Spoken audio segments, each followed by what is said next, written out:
Hi, I'm Payton Felix with Shaw Local, and today I am here with Jon Wadsworth, who is running for a seat on the Dixon School Board in April's election. So, Jon, could you tell me a little bit about yourself? Sure. My name's Jon Wadsworth, like you said. I'm running for a seat on the Dixon School Board, which you also just said. I'm a Dixon native. I grew up here and went through the Dixon public school system, graduated in 1996. I've got 5 kids, actually. One of them graduated from Dixon already a few years ago. Another one ready to graduate here in May. 2 more after. 3 more, they're all in school now. Last time I ran, I had one who wasn't in preschool yet, but now, so I've got 1 who graduated, 4 who are in the public school system now. I'm running for my 2nd term, and excited to have the opportunity to run for school board again. All right, so to start, do you want to tell me a little bit about you and your background being on the school board? Sure.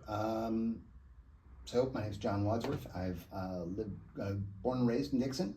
Grew up, went through the school system here, graduated in 96. And I'm running for my 2nd term on the board. I got on 4 years ago, whenever that was, and had a great time so far. All right, awesome. What would you say are the top 3 issues facing the school district now? And if you could only pick one, what would it be and how would you address it? Top 3. One of the biggest ones coming up is our superintendent is leaving us coming soon. Her contract is up at the end of next school year. And so the upcoming board will be responsible for hiring the way it works is the board only employs 1 person, and that's the superintendent. And she takes care, or she or he will take care of the rest of the district. But that's our one of our biggest responsibilities for any board is to employ the superintendent. So selecting the superintendent is going to be a huge thing for the board coming up. So I'm already answering the second half of that, which is what's the biggest one. Great. What's going on? There was, a lot of it is just the regular day-to-day issues, and day-to-day, not issues exactly, but kind of what a board does of running the district. Financial stability is something that's huge, and there's always different factors. Transportation is one that's coming up, is going to be becoming an issue here soon. And getting the new Nachusa School off the ground, the Thomas J. Dempsey Center off the ground, and into the next phases of its kind of beyond version 1.0. That's probably about 3 things. Definitely. Okay. Yep. To pick one of those, how would you say that you would address that in this coming term?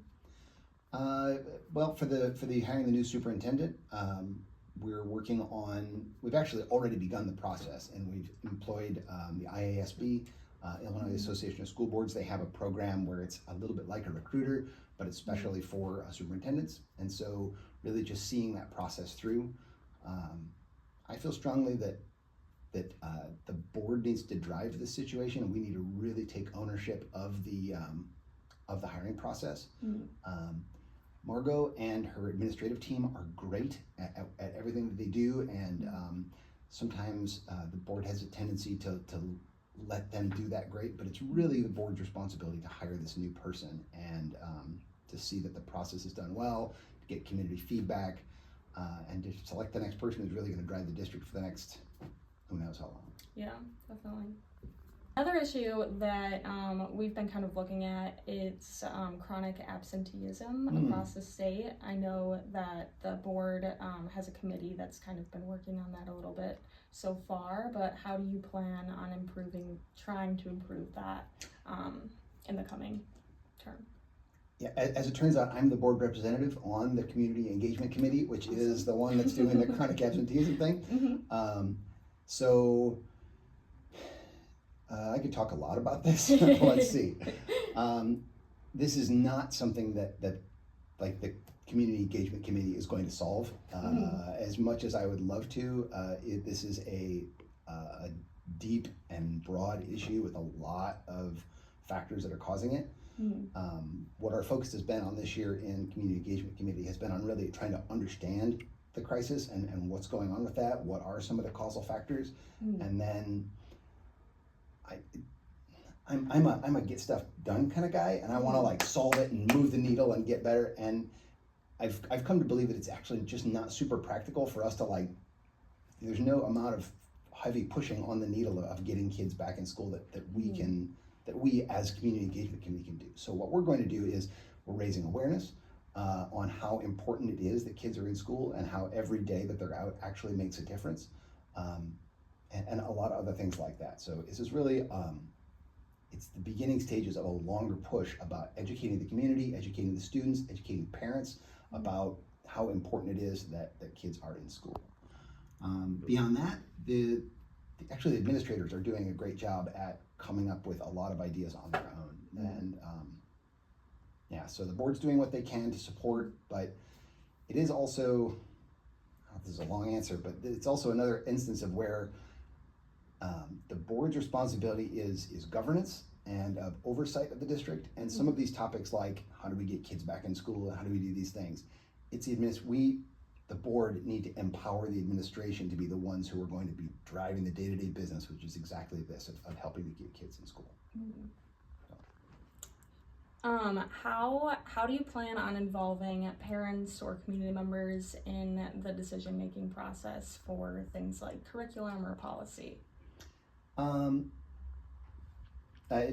Two ways come to mind. One is that people are not only welcome but encouraged to come and speak up in board meetings. We've got, in every board meeting there's a sign-up sheet where you don't have to plan ahead, you don't have to do anything, just sign up or show up, put your name on the list, and I love it when people come in and speak their mind. Like, I love it, and I feel like that's a brave person to do that, because it does take a little something to do it, but we're a welcoming environment, and for people who agree or disagree or have something strong to say, great.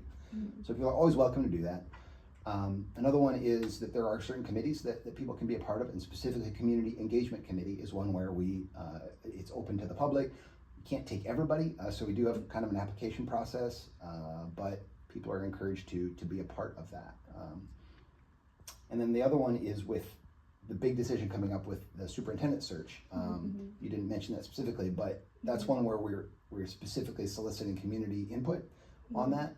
And there was already a survey, I think, that may be closed already, but there's also going to be community listening sessions and things like that, so we can drive this conversation about who is the right person to lead our district in the next coming years. What is something that people would be surprised to know about you? About me? It could be anything. Okay. This is a fun one.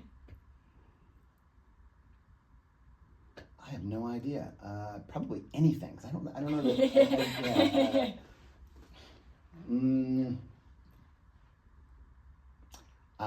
They would be surprised to know I work for a company that makes paint. It's super weird. I'm the luckiest guy I know. I work for a company that's mostly based in Europe, cool. and I work I'm an IT guy. Maybe that's another weird thing that community people might not know is I'm an IT guy. I work for a company in Europe called Becker's, and Becker's makes paint. And we've got sites in the U.S., but my responsibility is to run the global IT department of IT guys all over Europe and Asia and stuff. So that's really cool. So it is cool, and I like get to live in Dixon and work with folks overseas. I just got back from France on Sunday, and I'm the luckiest guy. I know. Very jealous of that. I know. Yeah, super duper. So.